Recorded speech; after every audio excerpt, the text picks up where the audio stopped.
It's June 29th, 2000, and another remarkable event is about to be uncovered by Arion, Rebecca, and Olly, the Retrospectors. So on this day, Debbie Mathers, mother of Marshall Mathers III, who you may know as Eminem, brought a $10 million defamation of character suit against her son. And the subject of her ire was specifically the lyric, "My mom does more dope than I do," from his hit song, My Name Is, as well as derogatory comments he'd made in interviews promoting the song and the album. And at the time, it was reported as, can you believe a mother would sue her son? Like, whatever their relationship is, you know, however much beef there is in the past, even sort of allegations of abuse that were floating around, can you believe that a mother would sue her son? I'm not sure that seems so ridiculous now, especially when you realise how much money Eminem was making at the time, and he was making it not entirely, I mean, using a great deal of talent and skill to do this, but making it partly by making derogatory comments about his mother. I can sort of see how this came to be. I'm always staggered by the eye-watering sums that go into US court cases, and you kind of wonder, how did they even land on the figure of 10 million as, you know, the worth of her character and the damage that was done to it? It's always like in the realms of millions that these things are brought. I mean, every time you slag me off, I'm counting it for 500 grand. So we're at 6.5 already, just so you know. I'm waiting till we get to 20 because it's just not worth my time filing before then.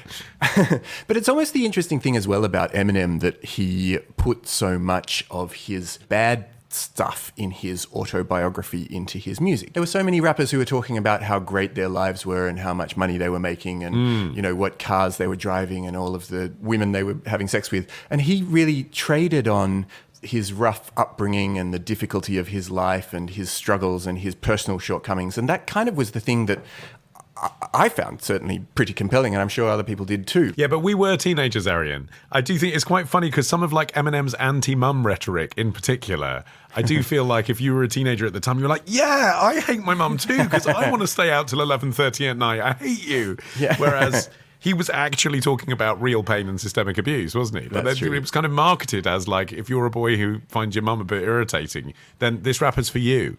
Yeah. He mined so much of his personal trauma for his music. He was actually also sued by Kim Scott, his on-again, off-again wife, and that was just a year later, over the song Kim, which it's quite intense, if you remember from the time. It's basically a violent fantasy about him murdering her. Here's an odd thing. She slashed her wrists after she heard him play it live. They got divorced the following year. So they were still married when he wrote this song about her, and they actually briefly remarried in 2006. So this did not end their relationship. But doesn't that tie into the things that Eminem claims when he says that Eminem and Slim Shady are these caricatures that don't actually represent him and his true views about the world? The character just happens to have a mum and wife with the same names as his. Right, yeah. But he's putting on this character who is homophobic and violent and filled with hate and all of these things that he can then a little bit conveniently also step away from and say, well, actually, that has nothing to do with how I actually feel about the world. I don't think that's what got him off in the lawsuit that his mum had brought. And apparently she was a pretty intense character, so much so that her lawyer who represented her said that the amount of money that he made out of the case didn't properly cover how high maintenance she was as a client throughout the court case itself. Oh, that's a great endorsement, isn't it? From your own lawyer.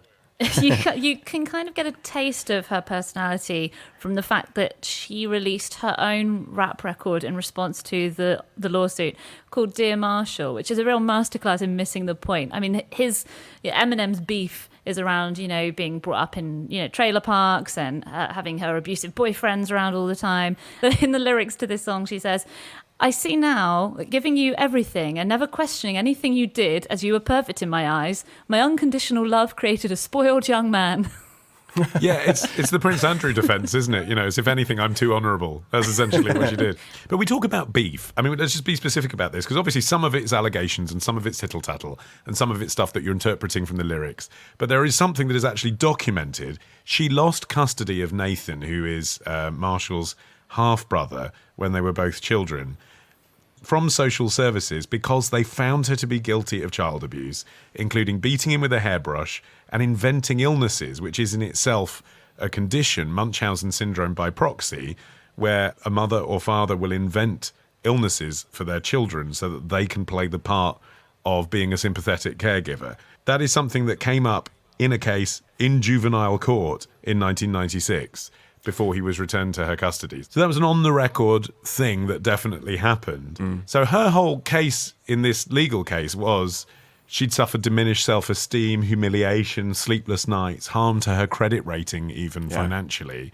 Yeah. But I mean, if it ever had got to court, that just seems like such a kind of ace card, doesn't it? And Eminem's lawyer said at the time, well, our defense against defamation is it's true. Yeah. And that was just one of the reasons that this case was very unlikely to ever meet with much respect in a courtroom. Obviously, one thing being that you have to prove the allegations are untrue. You have to prove that they've caused damage to you. And also, it's just incredibly, incredibly difficult to win a defamation lawsuit against a piece of art. Lyrics are protected under the First Amendment in the US and under, various other laws around the world. So what happened? All that happened in the end was that Debbie agreed to settle for the quite measly sum, considering the initial amount requested was $10 million. She settled for $25,000, and even more, sadly for her, almost all of it went to her lawyer. She received about $1,600. The sales figures for her CD to Eminem have never been released, but I think we can assume she didn't make much more off of that. I mean, normally you'd say if someone settles that there's maybe a case of no smoke without fire, like, they knew they wouldn't win if it went to court. But I suppose in this case, because it's about his family, it might just be as simple as Eminem wanting to control the narrative, really. He didn't really want everyone discussing his family life in a way he couldn't control. The whole point about putting his family life into lyrics is he's giving a version of it for the world to consume, that's what he wants people to know, isn't it? So I thought I'd have a look into whether anyone has successfully sued for defamation over a song. And I only managed to find one instance, and Arion, possibly one that you will remember. This played out in 1998 in Australia. Mm-hmm. The far-right politician Pauline Hanson successfully sued... Oh my gosh, I do remember. Pauline Pantsdown? Pauline Pantsdown. Yeah. So this was a song by a drag queen satirist who had basically put together, those songs where they take loads of clippings of speeches and stitch them together so that politicians seem to be saying other stuff. Yeah, like Cassette Boy kind of style.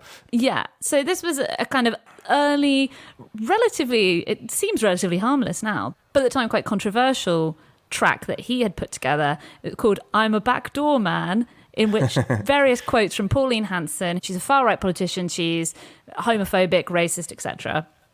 This song stitched together extracts from her speeches to create lyrics like, I'm a backdoor man, I'm very proud of it, and what I've called for is homosexual government. She actually successfully sued ABC, who owned the station that it was being broadcast on, for an injunction to stop them from playing it, and has never been played again on ABC stations for that reason. I remember the track well, and it was very popular. And Pauline Hanson is one of those dog whistle politicians, but the way that Pauline Pantsdown recut her words, suddenly all of her hidden racism was completely exposed by the way that things were being interspliced. And it ended up being a pretty funny song. It wasn't like the best thing ever, but it was definitely worth hearing. He was also sued for defamation by his former high school bully. He took umbrage over a lengthy verse in the song Brain Damage, which describes him attacking the young Marshall Mathers. He literally says, I was harassed daily by this fat kid named D'Angelo Bailey. So D'Angelo Bailey felt quite upset that he had been singled out by name in this extremely explicit manner. It was at most weekly. Yeah. In that case, Eminem did not offer to settle out of court. The case was dismissed by a judge called Deborah Savito, who wrote part of her judgment in rap bars. Oh no, did she release a song as well? She didn't release this for purchase, but it ended, it is therefore this court's ultimate position that Eminem is entitled to summary disposition. Oh, that's actually right. I know, gavel drop. Tomorrow. Some graphic hand-wringing gesture, which looked like somebody washing their hands, so his nickname was Soapy Sam. Ditch the ads and get a Sunday episode when you join Club Retrospectors. Patreon.com/Retrospectors.